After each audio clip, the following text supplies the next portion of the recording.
Hey everybody, how's it going? Welcome back to Stylist Meets Vinyl. My name is Chris. This is part two of my most recent vinyl finds. There were just too many records to fit into one video, and so this is part two. There's definitely going to be a part three, possibly even a part four, but I'll try and sneak in these while I can now. So if you haven't seen part one, be sure to check that one out and stick around for these ones here. So, the first record I'm going to show you is Spirit. This is the 12 Dreams of Dr. Sardonicus. This is a psych album from, I think, right around the late 60s, early 70s. Spirit, I have one of their albums already, which was The Family That Plays Together. And I'd actually had this album recommended to me a couple of times in the last little while. A lot of people telling me that I might like it and I should check it out. And I've been seeing it often as well, and so I thought, okay, I might as well grab this. I got this at a flea market not too far from here, and this is a good album actually.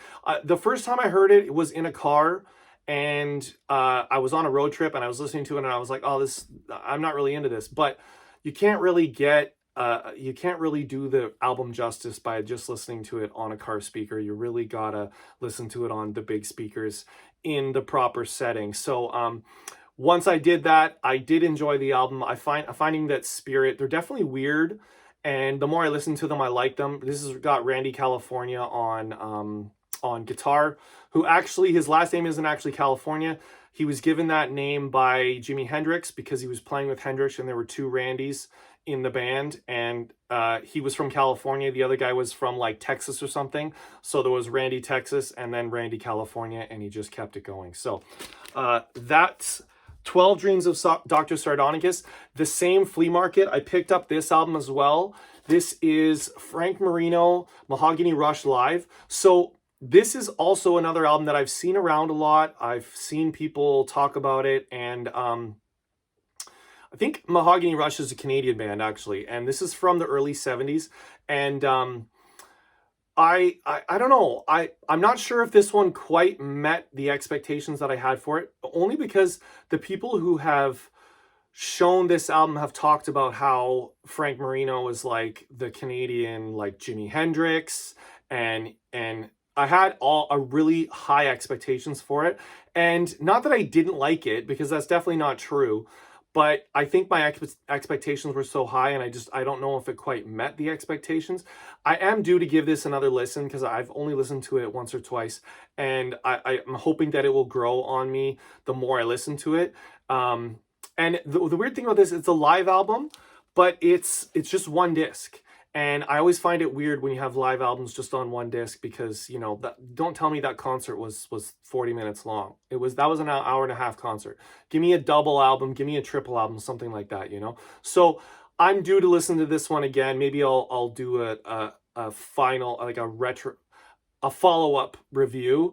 But first impressions didn't quite meet expectations, but I'm hoping that will change. So let me know your thoughts on this one if you guys have a lot. This is the only Mahogany Rush album that I have, or that I've even listened to. So let me know your thoughts on this one if you know it. The next album I've got, okay, so I did a video not too long ago with my wife. After we got married, we got a series of records for as like wedding gifts from people. And we put those all into one video, and we showed them and talked about them. And this next album was also a wedding gift. It just was given to me later after I'd already made that video.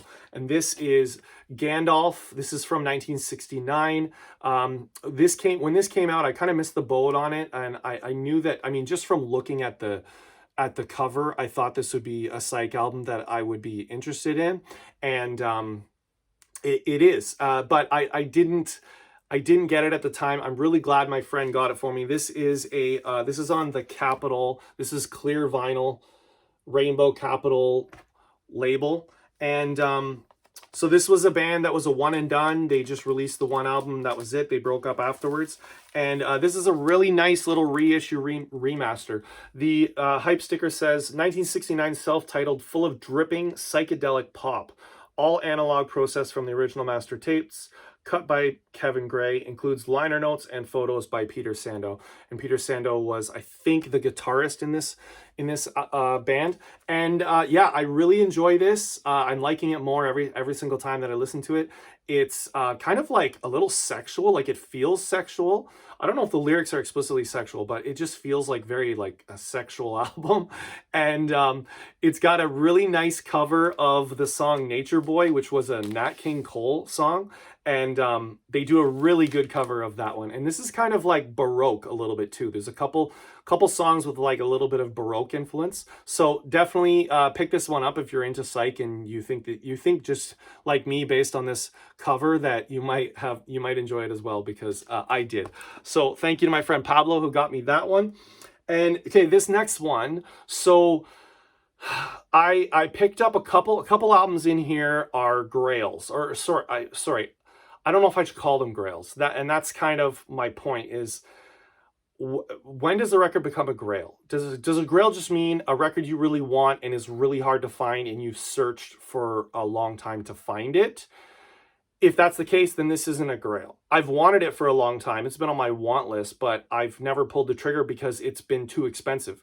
And I don't know if I don't think that quite qualifies as a grail, because in this day and age, you can buy records online and you can easily get them shipped to you. But if they're expensive or rare records, then it's really just a question of how much are you willing to pay for that record, which really doesn't make it a grail. So it's been on my want list, but it's not a grail. I showed this in one of my videos recently. This is Matthew Good. This is Vancouver. This is his solo album. I think his 4th solo album from 2009. This is an original from 2009. There's only on Discogs, there's about 300 people or so that have this album. And of his solo efforts, so Matthew Good is a Canadian singer-songwriter from Vancouver, and he was in the Matthew Good band, and after they broke up, he went solo.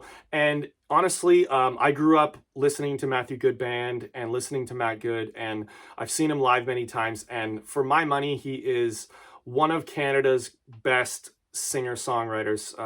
I just find his lyrics are very poetic. I've really resonated with them, and it's just they've gotten me through a lot in my lifetime. And this album here is I think it actually won the Juno Award, which is for Rock Album of the Year in for 2009, and that's like the Canadian Grammys. And there were a single or two off of here, the big one being Last Parade, but there's a really nice song on the final side of this called Empty's Theme Park, which is a really long song, and I'm a sucker for long songs, and it's also got strings in it, and I'm also a sucker for songs with strings. So this was worth the money. I explained in my video how I came to purchase this, because I didn't want to, this is definitely the most expensive album I've ever purchased, but the way I got the money, it essentially kind of justified it, that this was sort of a free record because somebody else paid for it. But if you want to know the details of that, you got to check out my video, 7 Ways I Trick Myself into Getting Free Records. So that was a really nice one to add to the collection. This next one, also this is a Canadian-American band. This is a band called Big Wreck. They're a hard rock band. So the Big Wreck formed in Massachusetts in the 90s, and the 4 band members met at the Berkeley College of Music, and Ian Thornley is Canadian. The other 3 members were American, and they had some success here in the 90s and the early 2000s. They broke up after 2 records, and then Ian Thornley had a solo career, and then in 2012, the rhythm guitarist from Big Wreck started touring again with Thornley, and they got along, and they decided, hey, like, what if we just kind of get the old band back together? They were the only 2 members who officially joined the band. Essentially, it was Brian Doherty is this rhythm guitarist name, and he joined Thornley's solo band, and then eventually they renamed it Big Wreck. So this is their 3rd album, and this is a nice hard rock album. I always say about Big Wreck is they have like guitar solos in every single song. Thornley's an amazing guitar player. And I don't know if I've shared this on my channel, but Ian Thornley actually was invited by the band Velvet Revolver to be the frontman for Velvet Revolver and be the singer. And the only reason why he said no was because they already had 2 guitarists in that band, and he would have been just the singer, and he had to play guitar. So he turned them down and then reformed Big Wreck. They're still going today. This is my second Big Wreck. I'm waiting for them to release more of their stuff on vinyl, but the big hit off of this one was a song called Albatross, which is really great. It's the self-title. That's the name of this album here. This is also a Record Store Day album, which I'm almost embarrassed to admit is my first Record Store Day album ever. And I kind of felt a bit of shame there as like a vinyl guy that I didn't have any Record Store Day stuff. But when I saw this one, I knew I had to get it. And it's got 4 sides. There's extra stuff on here. There's an alternate version of the song Wolves, which was also a hit off of this album. And then there's some alternate versions of a few other songs, some live tracks. And the song Albatross that I mentioned is, all in all, with the alternate versions and the live versions, it ends up appearing on here 3 times. And so the only thing is, if you listen to this album from start to finish, all 4 sides, you end up hearing Albatross 3 times. And so that's just something to consider. But I think if you're a fan of Big Wreck and you're interested in this album, it's worth it just for the alternate versions and the live version. So this was a really nice, and actually this is on a really nice like gray, I don't know what they actually call this, but a really nice gray splatter album. So this one's really nice. Very happy to add this. As I say, I'll be looking for more Big Wreck if they end up releasing more of their discography on vinyl. This next one, this is a VCLT album. A guy, he doesn't have a vinyl channel or anything, but he is into records, and he thought I would like this album, so he sent it to me. So thank you to Pat for sending me this. And this is a band called Parcels. And so this is their debut album from 2018. And Parcels, they're originally from Australia, but this album came out of Germany. I think they were living in Germany. And this is really interesting. So this is kind of like, you think of Daft Punk album from right around 2012, 2013 called Random Access Memories, where they had a lot of big hits like Lose Yourself to Dance and a few others. This album sounds a lot like that. And they worked with Daft Punk before releasing this album. And so it's kind of funky, a little bit psychedelic, a little bit disco as well, and a little bit electronic as well. And it's really, really interesting. I'm really enjoying this one. So thank you to Pat for sending me that one. This next album was a gift from my wife. This is what is this? White Blood Cells from by the White Stripes. And my wife was in Nashville, Tennessee, where Jack White has a pressing plant. He's got the Third Man Records pressing plant and the record store there. And she picked this up for me. And so when she was in Detroit, she also visited Third Man Records, and she bought me Elephant from the White Stripes. So now I have the 2 White Stripes albums from each of his pressing plants in the United States. So this is a great album by the White Stripes. This is from 2001. Some big hits off here: Dead Leaves in the Dirty Ground. Though really one, Fell in Love with a Girl. Hotel Yorba is a really nice one as well. And so yeah, really, really nice addition to the White Stripes collection. Next up, I mentioned Matthew Good. This is the Matthew Good Band, and this is their last album from 2002. And again, it's the same sort of thing. This was not quite a grail, but it was an album that I really wanted. It was just a little bit more expensive than I wanted to spend. And I justified it some way. I sold some gear. I had some extra money. I used my credit card points, and I was able to buy this for basically none of my own money. So this is the Matthew Good Band released 4 albums, and this is their final one, as I mentioned. It's not their best. It's not my favorite, but I did want to add it to the collection because I'm a big fan of the band. And there's something interesting about this album that I wanted to share. So the band was kind of in the process of dissolving. when this album was written. And Matthew Good he kind of like self-isolated, and I think he went to like a cabin in the mountains, and he wrote the album. And when he turned it into the record store, or the record company, the label, they came back and they wanted more hits. There wasn't enough hits on the album. And so there's a song on here called Anti-Pop. And there's a quote from Matthew Good that I wanted to read regarding that song, which became a single. It was, I think, the second single off of this album. And so Matthew Good says, "My record company called my management, who said, 'Oh, you have to write a hit for the record.' So I tried to write the worst song I could possibly come up with. And then, you know, in true record company fashion, they put it on the record. That's how stupid record companies are." And so the thing is, I like the song. I think it's a good song, and it was a radio hit here. And I think it must be nice to be able to just write a throwaway song that ends up becoming a radio hit.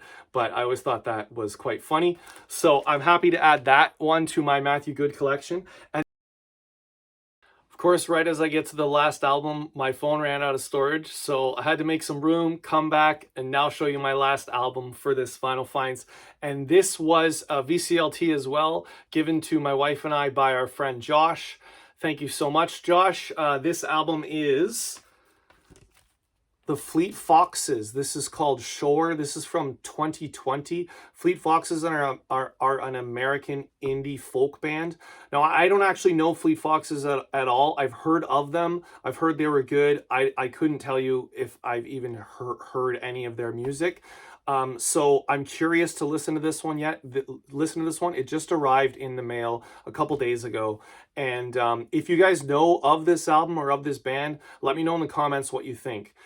So I'll have to give a review of this album after I listen to it. So that's it for part 2 of the Vinyl Finds. I hope you guys enjoyed them. Let me know in the comments if you like any of these albums, or if you have any recommendations for me based on these albums. I'd love to hear your thoughts. Thank you guys so much for watching. Consider liking the video. Consider subscribing to the channel for more content.